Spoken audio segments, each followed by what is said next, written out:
welcome to Council Watch, and I want to talk about the Town Hall project. I'm not going to complain about it, no problems there. Clearly it's not one of my favourite sort of subjects the council talk about, but I was watching this and then something piqued my interest. They started talking about the AV installation, and that sort of got my attention, and then it got a bit odd because they were talking about things that I know very well. And it did strike me that some of the expectations seem a bit odd. There was some talk about the AV equipment being in a rack away from places where the public could fiddle with it or where hirers could fiddle with it. And that, of course, makes perfect sense because people love buttons and people do press them.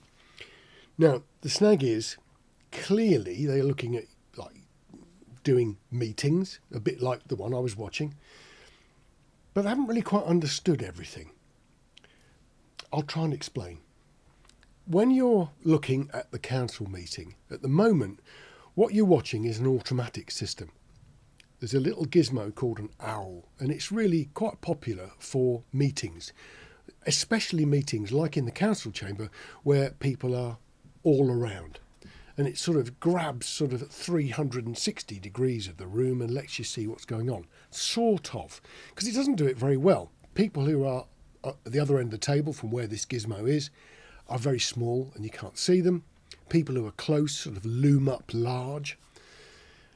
And the machine is actually quite clever, but it's designed to work automatically. Now, the idea is that when someone speaks, the system sort of notices, and it's quite clever because not only does it hear them, it also sees things moving. Now, if someone's sort of looming large in the picture, it sees their lips move, it hears noise and works out they're quite important. And that's where you see the system sort of lurch towards people. And sometimes it gets it right, sometimes it gets it wrong because someone might have just sort of scratched their ear just at the sound, at the same time as someone coughed. And it gets a bit confused and we suddenly see a picture of one of the councillors sort of picking their nose or something like that. And that's because it's automatic and it's not a human working it. And it's sort of a record of what went on. But if you compare it to what you would see on television, even amongst broadcasters who are not particularly wonderful at it, what you see on an owl system is very much just you're in the room. It's not something you would sort of look at for production values. Now, we're talking about weddings here. We're talking about people who might spend £3,000 or £4,000 on a wedding video because it's beautiful, it's nice. It really concentrates on the vows at the beginning, you know, all that sort of stuff. And that isn't what an automated system can do. So I thought what I'd do is sort of show you why people in charge of operating it are really important.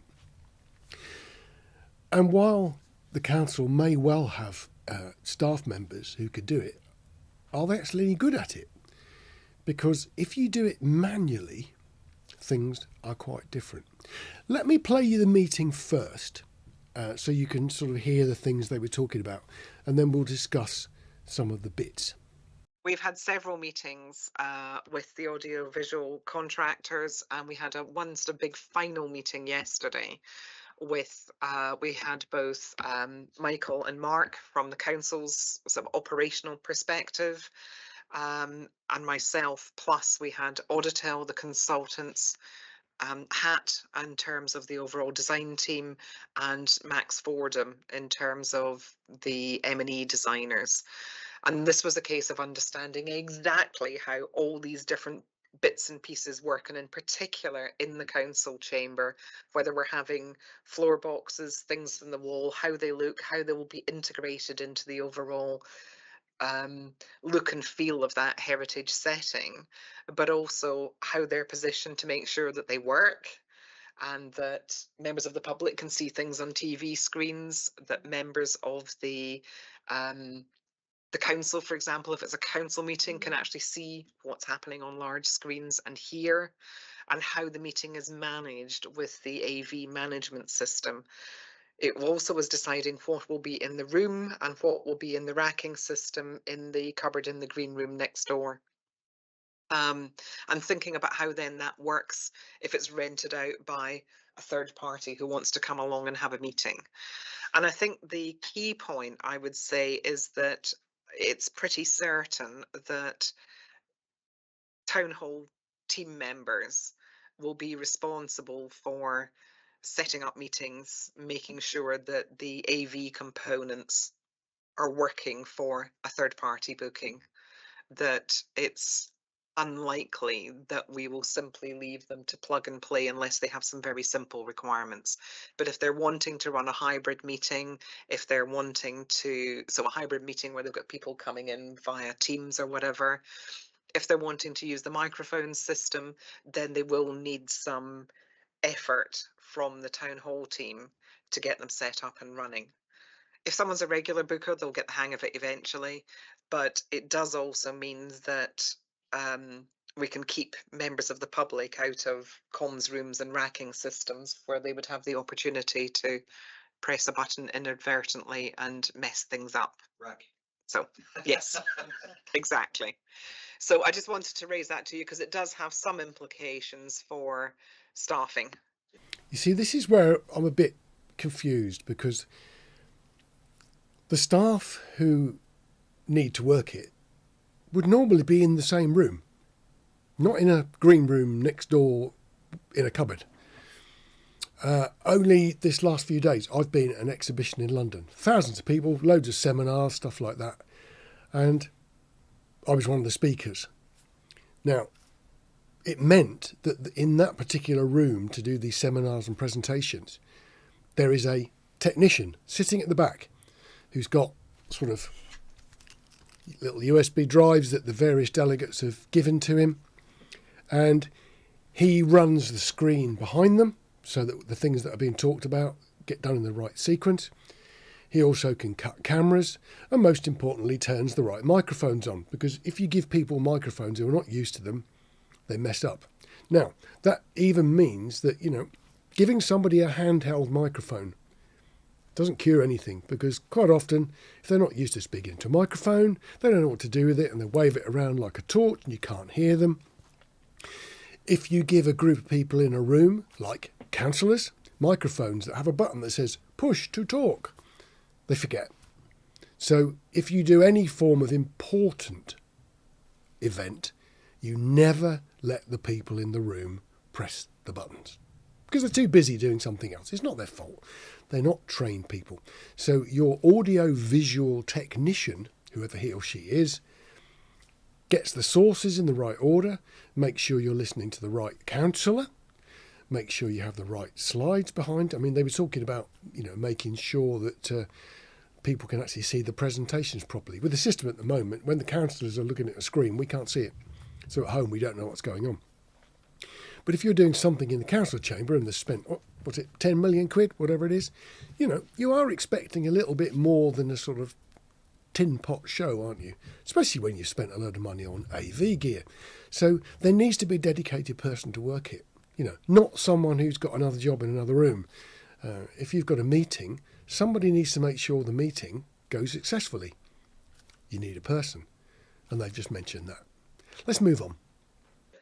Because there will be that overhead component, but it is something that obviously, if you're providing that service, you can charge a premium for it as well. So, and also, I presume if you are having, if it's multi-use, which is what we need it to be as well, if you were having, say, I don't know, a civic ceremony in there or a wedding, I'm just thinking you might have registrars in there, you might have all sorts of people, that can be used for that usage as well as official meetings and more. I say sort of more sedate things. So in the council chamber, we obviously will have cameras, which are the hand thingy ones, whatever they are, 3-letter acronym, which the meeting was full of. The cameras that will be able to have fixed positions, but they will be able to zoom so that they can go to the person who is speaking, and the system will be able to put on the screen who that person is. so that members of the public watching on YouTube will know when Councillor Pearce is talking or when Committee Clerk is talking or whatever. Right, this arm waving bit. The cameras are called PTZs. That's the acronym she's trying to remember. But PTZ, pan, tilt and zoom, with someone moving a joystick. On my system here, you can move a joystick if you want to, or you can actually do it on a screen. It doesn't really matter, but you can do it. In actual fact, it's pan, tilt, zoom and focus, because there's nothing worse than a blurry picture. But clearly people have been like trotting these buzzwords out. But the important thing about PTZ systems is that's yet another reason why a trained operator is required. Now, I think probably we ought to stop for a moment and I'll talk a bit about what that trained operator has to do. Now, this is where it's going to start getting complicated. And I'm not going to try and soften it, because the reason it's complicated is exactly what the town hall people are going to have to do when they get this new all singing, all dancing AV system. So at the moment, I'm talking to you on this camera here. I can press a button and I can talk to you on that camera there. I can also press another button and that's the camera over here. Now you can see in the picture on that camera all of the stuff that's going on here. This screen here, as you can see those lights moving, they're the individual microphones that I'm using at the moment. And that's something that a person working it will have to actually sort out. So let me cut back to that one. So what we've actually got is the camera that's up there that can see what's going on. And as I switch between these cameras on here, so I mean if I actually go, let's have a look, what can I show you? One overhead, that's one, that's another one. I can go across to various sources. I can put on the screen of the audio side of things. So there's plenty of things on here that will actually let me select what you see at home. Now, you just saw from me stabbing buttons almost randomly how difficult it is. Well, the other sorts of things that this can do is, if we look on the screen that's over there, I can actually fade between them.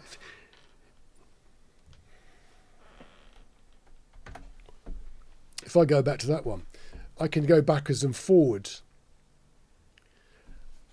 If I'm doing a wedding, well, you know, all those lovely flowers in the background and, you know, pretty dresses and all that sort of stuff. That's why a wedding costs thousands of quid. Now, if you're going to do a wedding, people are going to expect a sort of quality standard, and that is not the same standard as you get in a meeting. If you offer them just basically a recording that's sort of like an evidence-giving session of them giving their vows, that's not particularly attractive to a person who might want to, how do they word it, contribute to your income stream. You know, you've got to get this right. But if you go to an event that is being live streamed and it's lots of speakers talking and it's a business presentation and it's really boring, well, somebody looking at the camera up there, the position of that camera there, you can see all of the things that the person sitting in my chair has to look at. So I've got me on that one, me on that one, me on that one. I've got my Council Watch screen up on there. I've got a different background up on there. And I've got another screen that shows me more information about the sound. That's what someone has to cope with. Now, if you're in a typical sort of live situation, the person who does the switching between all these sources could do it from a screen in a separate room. They could be locked in the cupboard and they could do it next door. But the one thing they then don't have is their real eyes to look around the room and see that Councillor Pearce has just picked up his briefing paper and you know he's about to sort of join in. Well, you might not see that if you're in a separate room. So whenever you do seminars or live streaming, the industry practice is for the person who does the switching to be in a room. It's not like television where they'd be in a control room. You can do it like that, but then you'd probably have to waste one complete camera on a very wide angle shot of the room just so you can see what's going on, which means another camera, perhaps a camera that's not used that often. Realistically, this sort of stuff is extremely complicated, and some people are good at it, some people are not. And I would suggest that it's a sort of mix of craft and art. So the person who runs a system like this needs to be able to be fluent in how they produce the finished product. So that's my thoughts on this AV thing. I do believe that the town hall project manager has had all these people telling her all this wonderful stuff, and they've just talked in technobabble and told how wonderful it is. And the importance of a person controlling it has perhaps been underplayed. You only have to look at the mess-ups we get in the council recordings, where the cameras don't work, the microphones don't work, they can't find the right slide to show, the councillors can't remember which folder they're supposed to be looking at. You know, that's not because people are silly or a bit thick, it's because it's complicated, and someone may well be an expert at one field, but in terms of reading documents and getting them up on a screen so people can see them, it's extremely complicated. So I thought I'd just make this little video just so you can see how in here, with just me and 3 cameras and a computer or 2, it can go extremely badly. And I don't think, judging by what I heard, the sort of quality threshold of something that you can sell for real money without someone who's trained and knows what they're doing is a possibility at all. Setting up 3 cameras where they weren't there is just a case of putting them out, putting some sort of cables in, pressing a few buttons, and they'll work. Then the hard stuff starts. Capturing the right images that your people will want to buy. There we are. So not to knock the council video by any means today, just one that I hope might sort of let people know how brilliant this AV system can be if you understand the importance of putting someone in charge of it who really knows what they're doing. So what they're planning could be really amazing. It just needs some really careful thought on how to make it work. Anyway, look after yourselves. I'll see you on the next video. Take care.